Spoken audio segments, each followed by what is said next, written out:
2월 한 달 동안에는 고난에 대한 주제를 가지고 성경 말씀이 우리에게 보여주는 이 고난에 대한 해석, 또 고난을 통한 우리에게 끼쳐지는 유익과 고난에 드러나는 하나님의 일하심을 생각해 보면서 함께 은혜를 나누려고 합니다. 오늘 그 첫 번째로, 오늘 말씀의 제목이 조금 도발적이죠. 고난 없는 인생은 없다. 제목을 정해놓고요, 제 마음에도 들지 않아요. 보통 제목 정해놓고 마음에 흡족해야 되는데, 좀 이러면 흡족하실까요? 고난 없는 인생이 되게 하소서. 그럼 다 아멘 하실 거예요. 그런데 고난 없는 인생은 없다, 단정을 지어놓으니까 가슴이 쿵하죠. 아유, 내 인생에도 고난이 있나? 고난 좀 제발 없었으면. 그런 생각이 아마 누구에게나 드실 겁니다. 목사인 저도 그렇습니다. 기도하면서 성도님들, 오늘도 제가 일부 예배 마치고도 문제가 있는 가정 잠깐 만나서 기도해 드렸는데, 고난이 떠나갔으면 좋겠어요. 없었으면 좋겠어요. 다 눈 녹듯이 녹아버렸으면 좋겠어요. 목사님 마음도 그래요. 그런데 하나님의 말씀에 보면 고난이 다 있어요. 게리 윈스라고 하는 영성신학자, 목사님이면서 영성신학자가 있습니다. 책을 쓰셨죠. 신부의 중보기도라고 하는 아주 유명한 책이 있고요. 이 게리 윈스라고 하는 분이 또 미국에서도 목사님이시니까 많은 집회들을 인도하시는데, 그리스도의 신부 뭐 이런 주제를 가지고 말씀을 전하시고 인도하시는데요. 이 게리 윈스라고 하는 분이 집회 때마다 꼭 집회 후에는 결단에 초청을 합니다. 인생에 있어서 정말 내가 지금 인생의 긴 터널을 지나고 있다고 생각하시는 분들은 앞으로 나오십시오. 기도해 드리겠습니다. 초청을 해요. 그런데 놀라운 것은요, 그 집회에 참여했던 대다수의 사람들이 앞으로 걸어 나온다는 거예요. 무엇을 의미합니까? 수많은 사람들이, 대다수의 사람들이 고난의 시간들을 겪고 있다라고 하는 이야기예요. 오늘 말씀의 제목, 고난 없는 인생은 없다. 성경에 보면 2950명의 사람의 이름이 나옵니다. 성경에 나오는 수많은 이야기들을 읽어보면, 성경에 나오는, 우리가 스토리라고 그러죠. 성경의 이야기들을 보면 고난의 이야기입니다. 어느 누구도 예외가 없습니다. 성경에 봐도 고난 없는 인생은 한 사람도 없습니다. 심지어는 예수님도 이 땅에 오셔서, 하나님의 아들이신 예수님도 고난 당하셨습니다. 그러니까 하나님의 말씀도 고난의 책이에요. 하나님의 말씀인 성경도 우리에게 고난을 말씀하시면서 사람들이 경험하는 고난의 이야기들을 소개하고 있습니다. 왜? 이 고난이라고 하는 것은요, 인생과 신앙의 주제이기 때문에 그렇습니다. 고난을 통해서 하나님이 하시고자 하는 말씀이 있고, 고난을 통해서 하나님의 말씀은 우리에게 교훈하고 계시는 하나님의 말씀입니다. 그래서 어떻게 보면 고난은 말씀의 통로이기도 하고, 고난은 우리가 하나님을 찾는 배경이기도 합니다. 고난 좋아하는 사람은 아무도 없어요. 저도 싫습니다. 그런데 고난을 통과하고 나면 우리가 이야기할 때 꼭 그런 얘기들 하죠. 지금 내가 있게 된 것은 그 고난을 잘 이겼기 때문이라고 이야기합니다. 고난이 다 싫지만 그 고난 때문에 우리의 인생이 더 아름답게 수놓아져 가고 있음을 우리는 깨닫습니다. 지금 어려운 터널을 지나고 있는 분들이 있습니다. 우리 교회에도 있습니다. 코로나가 장기화되면서 점점 힘들어하는 성도님들이 있습니다. 전화통을 붙잡고 같이 울면서 기도하는 성도가 있습니다. 누구에게나 고난이 있어요. 이런 말이 있더라고요. 의인이나 악인에게나 누구에게나 고난이 있다는 거예요. 의인에게 오는 고난은 사명을 감당하도록 이끄시는 하나님의 도구이기도 하고요, 악인에게 닥치는 고난은 죄에서 벗어나도록 주시는 연단이기도 하다는 거예요. 성경에 우리가 좋아하는 인물들을 꼽아볼 때 어느 누구도 고난을 통과하지 않은 사람이 없어요. 나중에 천국 가면 우리 믿음의 선배들을 다 만나겠죠? 모세에게 가서 한번 물어보세요. 인생이 고난 없이 사셨습니까? 아니에요. 모세가 이스라엘 사람들이 가장 존경하는 인물을 대라 그러면 모세를 댑니다. 그런데 모세도요, 애굽의 왕궁에서 자라났지만 애굽 사람이 이스라엘 백성 히브리 사람을 괴롭히는 것을 보고 쳐 죽입니다. 그리고 쫓겨나서 도망가서 광야에서 40년 동안 유랑 생활을 합니다.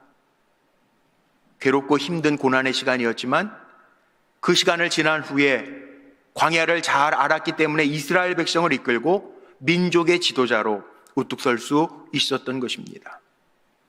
우리가 요셉을 참 좋아하죠. 하나님과 동행하는 사람이었고 정말 종으로 팔려갔지만 애굽에서 총리 대신까지 되었던 요셉을 참 좋아합니다. 요셉의 인생은 고난이 없었던 것이 아니라 어려서부터 형들에게 버림을 받고 이방 나라로 팔려가서 종살이했습니다. 종살이도 순탄하게 한 것이 아니라 그렇게 성실하게 감당했는데 보디발 장군의 아내의 모함에 걸려서 옥살이도 합니다. 얼마나 고통스러웠을까요? 그런데 지나고 보니까 우리는 성경을 읽으면서 깨달았는데 그 요셉의 고난을 통해서 하나님은 요셉이 총리 대신까지 되어지는 과정의 이야기임을 우리에게 보여주셨습니다. 오늘 한나라고 하는 여자의 이야기가 본문에 나와 있습니다. 고난이 우리에게 주는 메시지가 한나의 일생의 이야기를 통해서도 우리에게 나타나요. 한나의 이야기가 우리에게 주는 메시지가 뭡니까? 고난만 있는 고난은 없다는 거예요. 더 쉽게 얘기하면 고난이 목적인 인생은 없다는 얘기입니다. 고난은 지나가게 되어 있어요. 어려움과 고난에도 뜻이 담겨져 있어요. 우리는 흔히 고난을 당할 때 왜 나만 있는 고난이냐고 하나님 앞에 불평하고 원망할 때가 참 많습니다. 그래서 복음성가 가사 가운데에도 그런 찬양이 있죠. 왜 나만 겪는 고난이냐고 불평하지 마세요. 복음성가 가사 가운데 그런 찬양이 있습니다. 고난을 당할 때 우리는 나만 겪는 고난처럼 생각하기가 쉽습니다. 왜냐하면 고난을 당하는 순간에는 우리에게 그 문제만, 그 고난만 보이기 때문에 왜 나만 당하는 고난이냐고 질문합니다. 왜 나만 겪는 병이냐고 질문합니다. 근데 안 그래요. 고난이 목적인 사람은 아무도 없습니다.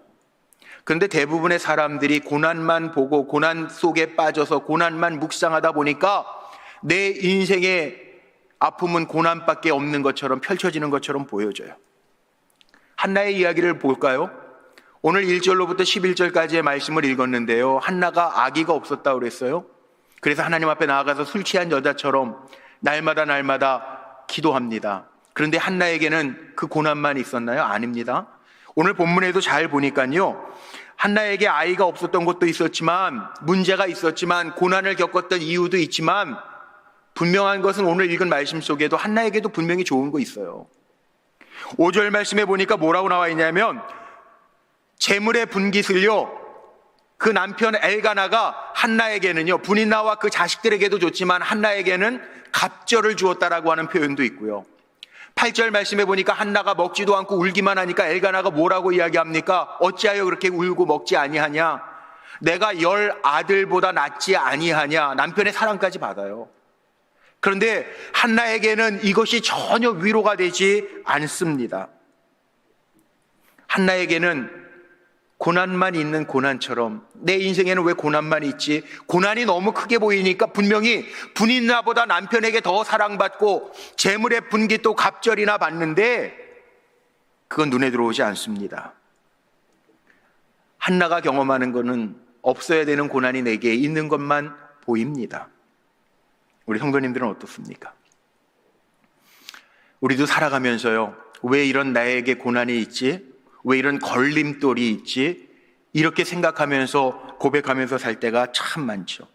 이 고난만 없으면 내 일생 쌩쌩 달리면서 고고할 텐데 왜 이러지? 이 고난이 왜 내게 내 인생의 걸림돌이 될까? 그렇게 이야기할 때가 참 많아요. 근데 성경은 고난이 없는 인생이 없다는 거예요.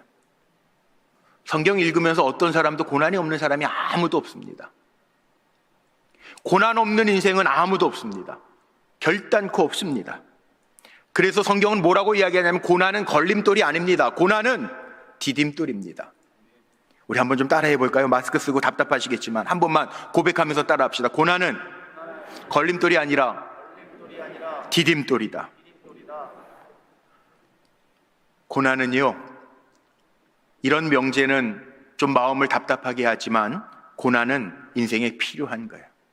성경 뭐라고 얘기하냐면 시편 119편 71절 말씀에 보면 고난 당하는 것이 내게 유익이라. 고난 싫은데 고난 당하는 것이 내게 유익이라. 이로 말미암아 내가 주의 율례들을 배우게 되었나이다 고백합니다. 고난이요, 우리를 더 크게 만든다는 거예요. 고난을 통과한 후에 우리의 삶은 더 행복하다는 거예요. 믿음의 조상 아브라함도요, 원래 아브람인데 하나님이 고난을 통과하면서 아브라함으로 바꿔주신 거예요. 아브라함이라고 하는 이야기는 열국의 압이라는 뜻입니다. 아브람보다 훨씬 더 큰 의미의 뜻을 가지고 있습니다. 열국의 압이라는 거예요. 커졌다는, 고난을 통해서 큰 그릇이 되었다는 거예요. 진짜 행복은 큰 그릇에 담기는 거예요. 1월 21일자 중앙일보에 보면 102살이 되셨죠. 김영석 박사님이라고 들어보셨습니까? 연세대학교 명예교수고 100세를 넘어서 지금 102살, 102세가 되셨어요.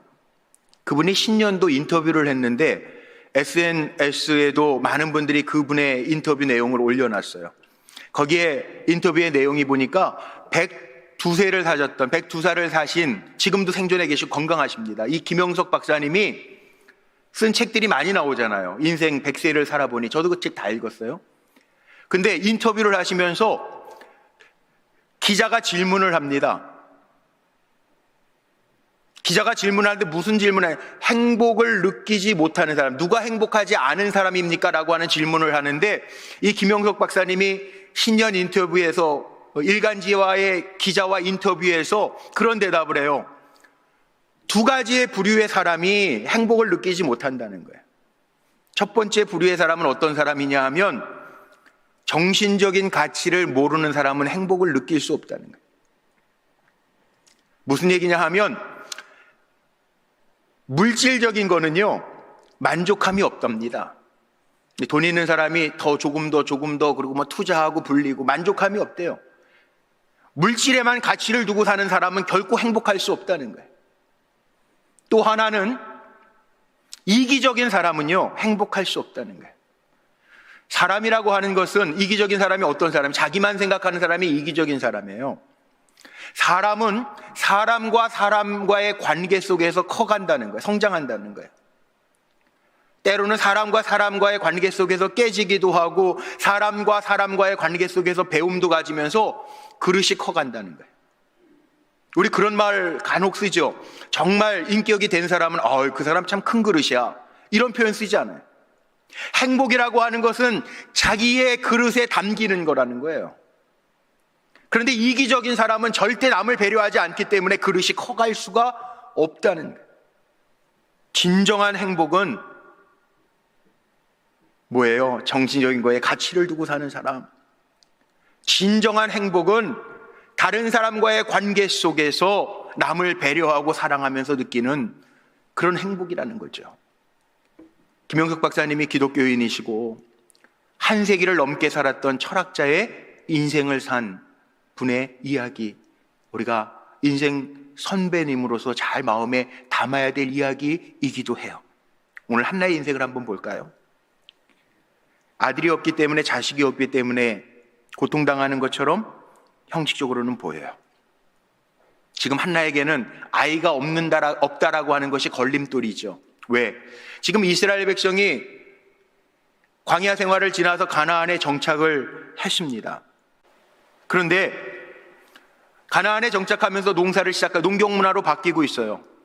가나안의 신을 우리가 바알신이라고 해요. 바알신이라고 하는 건 풍요의 신을 이야기합니다. 이름조차도 한나라고 하는 이름은 하나님께 은총을 받은 자라고 하는 뜻이고요. 분인나라고 하는 이름의 뜻은 다산, 출생을 많이 한 사람, 다산했다 그러잖아요. 다산이라고 하는 뜻을 가지고 있어요. 농경 문화 속에서는 다산이라고 하는 이름을, 많은 풍요라고 하는 이름을 가지고 있는 것이 형통하고 복인 것처럼 보여지고, 아이도 없지만 하나님의 은총, 별거 아닌 것처럼 보여요. 그런데 정말 중요한 건 하나님의 은총이 있는 게 더 귀한 거 아니에요? 눈에 보이는 것보다 하나님의 은총, 그게 더 귀한 거 아닙니까? 성경은 한나의 고통을 이야기하면서 또 다른 메시지를 우리에게, 고난을 통하여 보여주시는 또 다른 메시지를 우리에게 주고 있어요. 한나의 가정이 어떤 가정입니까? 엘가나라고 하는, 엘은 하나님을 상징하는 거죠. 가나는 취하다라고 하는 의미입니다. 오늘 1절에 보니까 이 엘가나가 어떤 사람인지 이야기합니다. 레위 사람입니다. 제사장 가문입니다. 제사장 가문인데도 불구하고 한나, 아내가 있는데 아이를 갖지 못하니까 분인나라고 하는 첩을 얻어서 아이를 낳습니다. 제사장 집안에서 세상적인 방법으로 지금 자녀를 이어가고 있습니다. 성경은요, 단순히 한나의 고난을 이야기하는 것이 아니에요. 그 시대의 모습을 보여주고 있습니다. 그 시대의 신앙의 생활들을 보여주고 있습니다. 한나 시대는 제사장들도 이방신들처럼, 세상 사람들처럼, 이방신을 섬기고 세상 사람들처럼 살고 있는 시대였다는 거예요. 영적으로 타락한 시대, 영적인 감각을 잃어버린 시대. 사사시대에서 왕정시대로 넘어오는 이야기가 사무엘상에 담겨져 있잖아요. 사무엘이 어떻게 태어났는지, 그리고 이스라엘 백성들이 우리에게 왕을 주소서 기도할 때 이스라엘의 사사를 넘어 왕정시대 사울 첫 번째 왕이 사무엘 선지자를 통하여 기름 부어지고 다윗 왕이 세워지는 이야기가 사무엘상에 있잖아요. 사사시대가 어떤 시대였어요? 사사시대, 사사기 마지막 21장 25절이 마지막 절인데요, 거기에 그렇게 나와 있습니다. 그때에 이스라엘의 왕이 없으므로 사람들이 어떻게 했냐면 자기가 옳은 대로, 자기의 소견대로 살았다는 거예요. 오늘날 우리의 삶의 모습도 그렇지 않아요? 이스라엘 백성은 하나님의 말씀대로 살아야 될 백성들이에요. 그런데 가나안에 정착하면서 사람들이 다 자기의 옳은 대로 살아요. 제사장 가문마저도 하나님의 말씀대로 사는 게 아니라 세상적인 방법으로 자녀를 낳고 이어가요.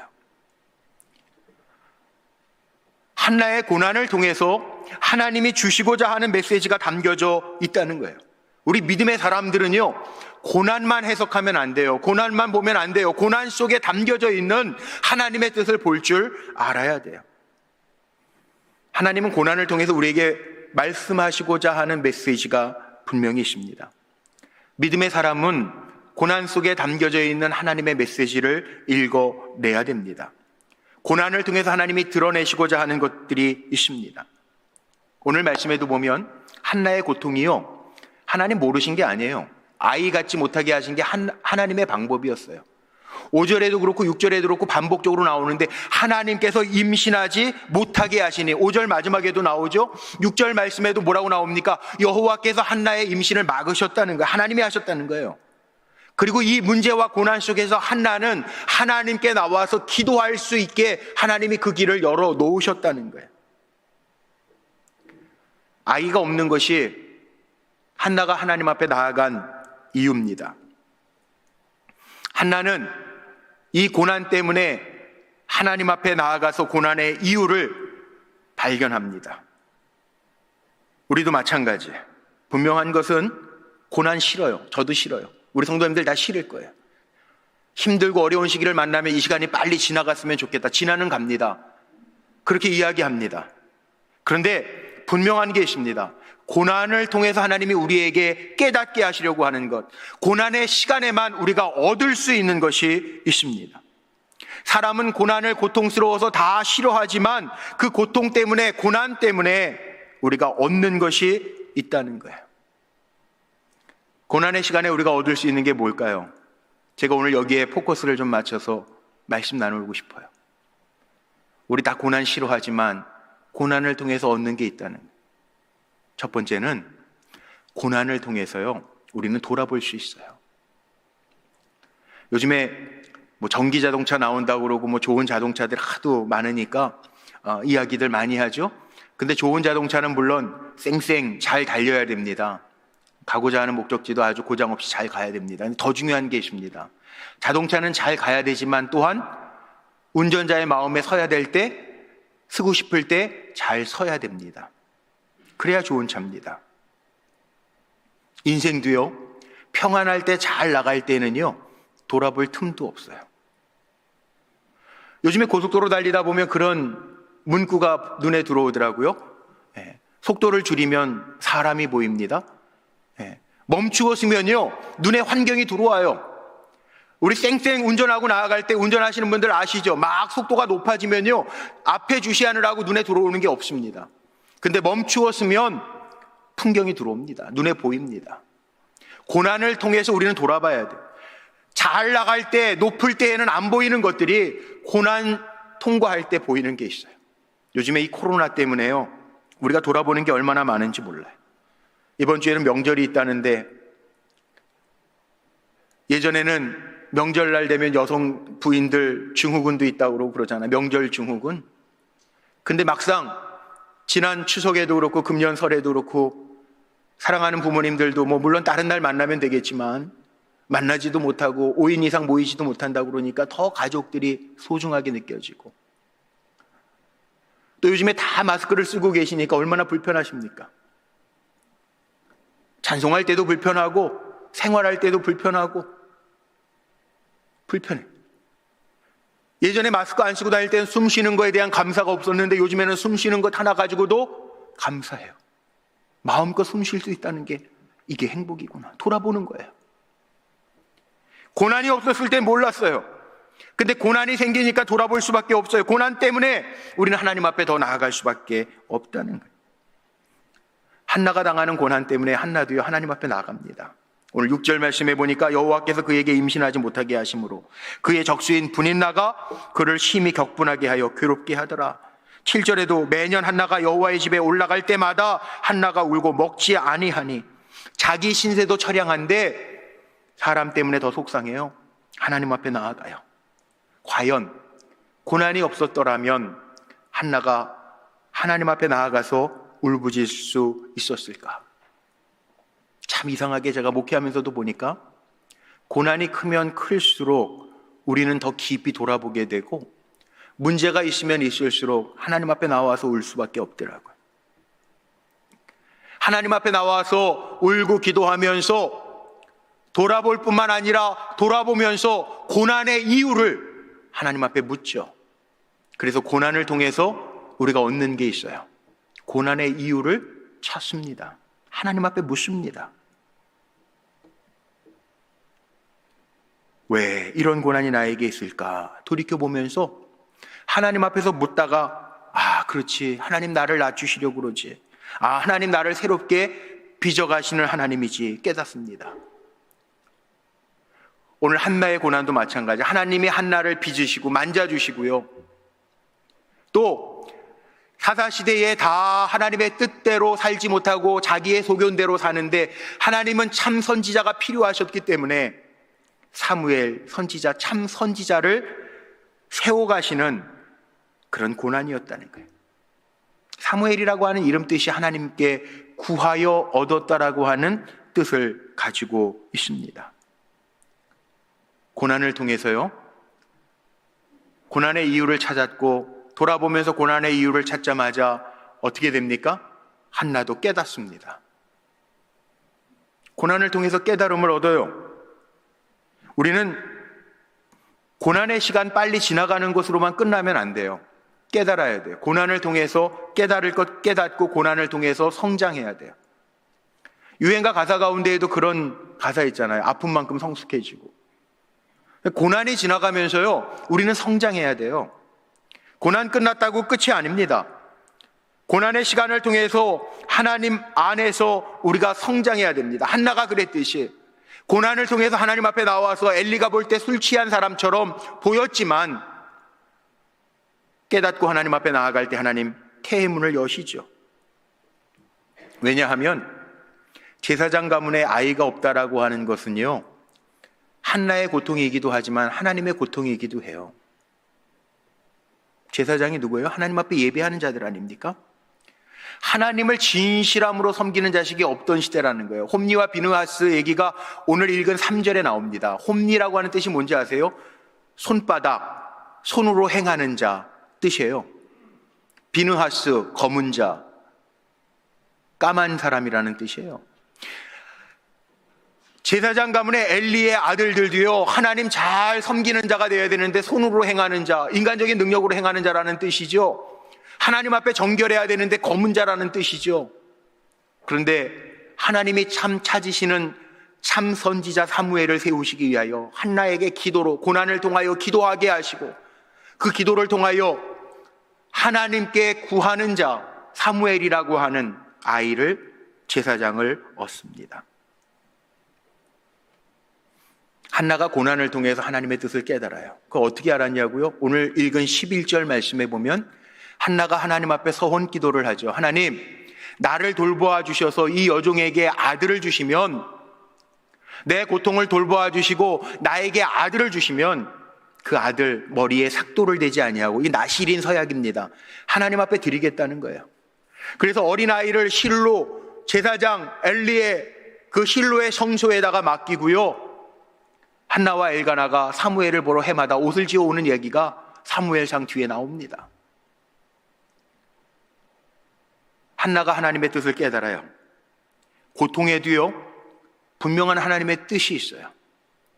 우리 성도님들의 삶 속에 고난, 고통이 없었으면 좋겠지만, 고난과 고통이 있을 때 하나님의 뜻을 깨닫고 고통 안에 담겨져 있는 하나님의 뜻을 잘 알아서 해결 안 받으면 그게 더 귀하게 존귀하게 세워지는 시간이라고 하는 것을 기억하시기를 바랍니다.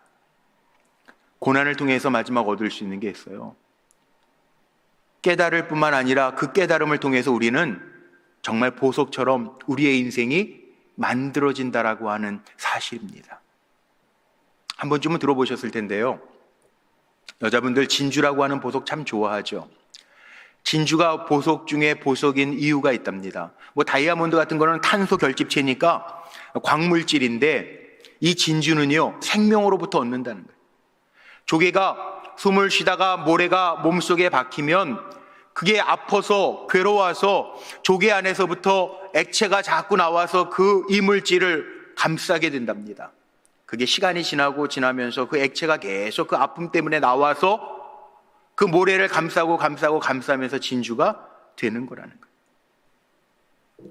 가장 아픈 몸부림이 결국에는 보석을 만들어낸다는 거죠. 우리의 인생도 마찬가지예요.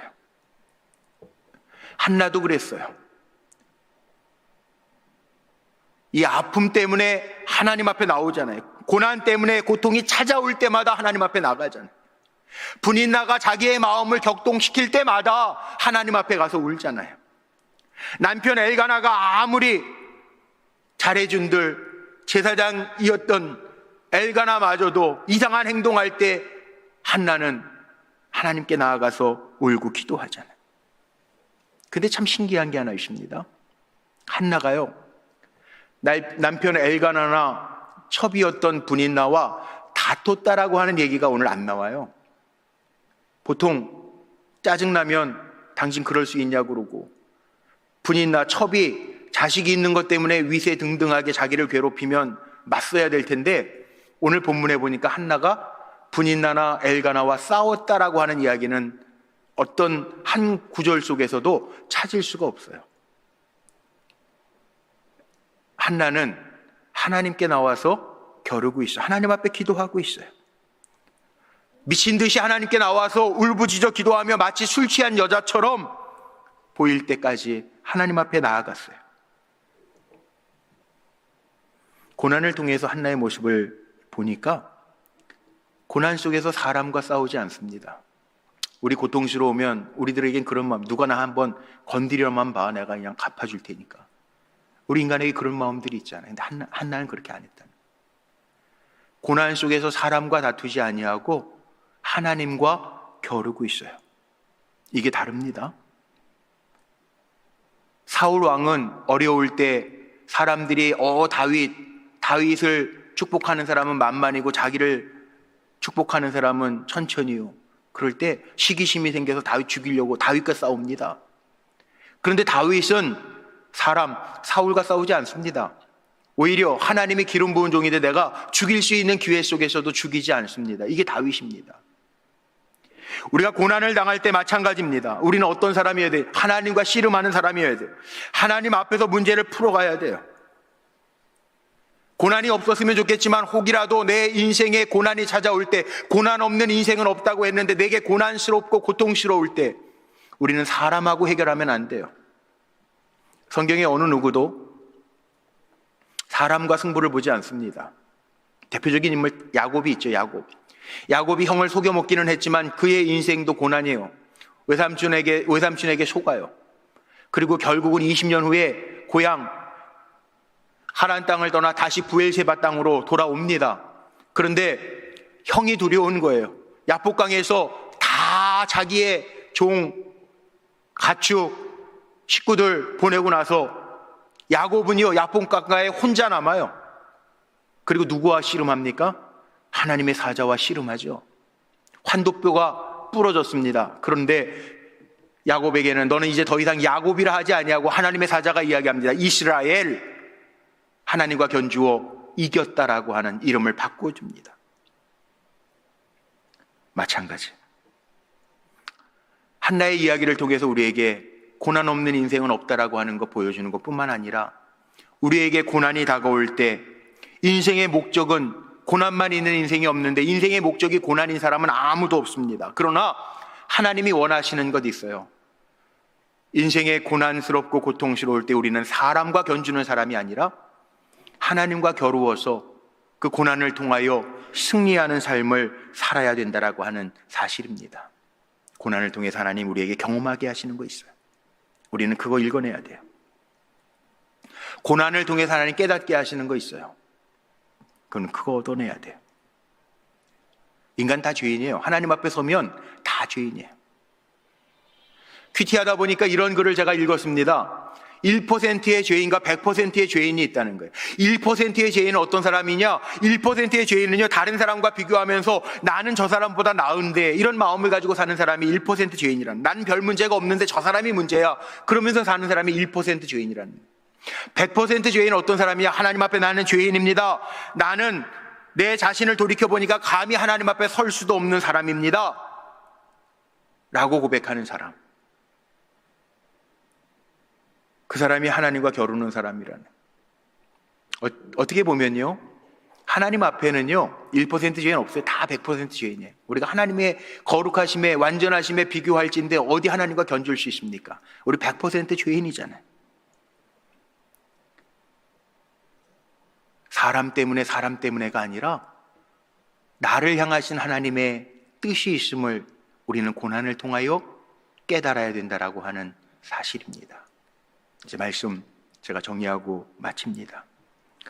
고난을 통해서 하나님은요, 하나님과 겨루는 사람이 되기를 원하세요. 돌이켜보면 인생을 살다가 보면 가장 아픈 순간이 언제냐? 고난의 순간이에요. 그런데 그 가장 아팠던 순간이 하나님과 가까웠던 시간이에요. 저도 목회하면서 보니까 그래요. 가장 고통스러울 때가 가장 하나님과 가까웠을 때예요. 하나님 앞에 기도하지 않으면 버틸 수가 없는 시간이에요. 그래서 제가 오늘 한 줄 결론으로 이렇게 내리고 싶어요. 고난 없는 인생, 미안하지만 없습니다. 다 고통 속에서 삽니다. 성경에 나오는 어느 누구도 고난을 통과하지 않은 사람이 없습니다. 성경 읽다가 그런 사람 있으면 저에게 소개를 좀 해주세요. 다 있습니다. 다니엘 같은 사람도요.